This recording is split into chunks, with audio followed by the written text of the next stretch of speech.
Hello guys. അപ്പോൾ ഇന്ന് നമ്മൾ ഹോസ്പിറ്റലിൽ പോകാൻ പോകും കേട്ടോ. കാരണം എൻ്റെ റൂംമേറ്റിന് തീരെ വയ്യായിരുന്നു. അപ്പോൾ ഞങ്ങൾ രണ്ടുപേരും കൂടെ ഹോസ്പിറ്റലിൽ പോകും. ഹോസ്പിറ്റൽ നമ്മുടെ തൊട്ടടുത്ത് തന്നെ. പക്ഷേ അവൾക്ക് വയ്യാത്തതുകൊണ്ട് ഞങ്ങൾ നേരെ ഊബർ വിളിച്ചിട്ടോ പോയത്. നമ്മുടെ ഈ ഹോസ്പിറ്റലിൽ ഒരു ബുക്കുണ്ട്. അപ്പോൾ നമ്മൾ എപ്പോൾ പോയാലും അവർ ആ ബുക്കിലാണ് എഴുതുക. പക്ഷേ ഞങ്ങളുടെ ആ ബുക്ക് കളഞ്ഞു പോയിരുന്നു. അപ്പം ഞാൻ അവിടെ പറഞ്ഞു ബുക്കില്ല എന്ന്. അപ്പോൾ അവർ ചോദിച്ചു സത്യം പറ. പക്ഷെ ഞാൻ പറഞ്ഞു ബുക്കില്ലെന്ന്. ഇടയ്ക്കിടയ്ക്ക് ഈ ഹോസ്പിറ്റൽ വിസിറ്റ് ഉള്ളതുകൊണ്ട് അവർക്ക് നമ്മളെ കണ്ടാലറിയാം. പിന്നെ അവിടെ പോയി നമ്മൾ അവളെ ചെക്കപ്പ് എല്ലാം ചെയ്തു. അപ്പോൾ അവർ പറഞ്ഞു ബ്ലഡ് ടെസ്റ്റ് ചെയ്യും. അപ്പോൾ അങ്ങനെ ഞങ്ങൾ ബ്ലഡ് ടെസ്റ്റ് ചെയ്യാൻ കൊടുത്തിട്ട് അവിടുന്ന് നേരെ ഇറങ്ങി. കാരണം റിസൾട്ട് വരാൻ ഇനി 4 മണിക്കൂർ പിടിക്കും. അപ്പോൾ ചുമ്മാ അവിടെ ഇരിക്കണ്ടല്ലോ. അപ്പോൾ ഞങ്ങൾ നേരെ ഹോസ്റ്റലിൽ പോയി.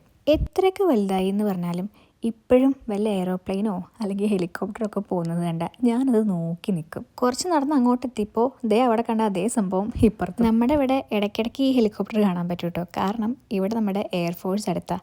അങ്ങനെ തിരിച്ച് ഞങ്ങൾ ഹോസ്റ്റലിലെത്തി. പിന്നെ 4 മണിയായപ്പോൾ ഞങ്ങൾ തിരിച്ച് ഹോസ്പിറ്റലിലോട്ട് തന്നെ പോയി. ഇതാണ് കേട്ടോ നമ്മുടെ തൊട്ടടുത്ത ഹോസ്പിറ്റൽ, സപ്തഗിരി മെഡിക്കൽ കോളേജ്. പിന്നെ നമ്മൾ അവിടെ പോയിട്ട് റിപ്പോർട്ട് കളക്ട് ചെയ്തു. ഒരു പ്രശ്നമില്ല, ആൾ ഓക്കെയാണ്. ഡെങ്കു മലേറിയയും എല്ലാം നെഗറ്റീവാണ്. പിന്നെ നമ്മൾ അവിടെ നേരെ പോയി മെഡിക്കൽ സ്റ്റോറിൽ നിന്ന് മരുന്ന് മേടിച്ച് ഹോസ്റ്റലിൽ പോയി. അപ്പോൾ ബൈ.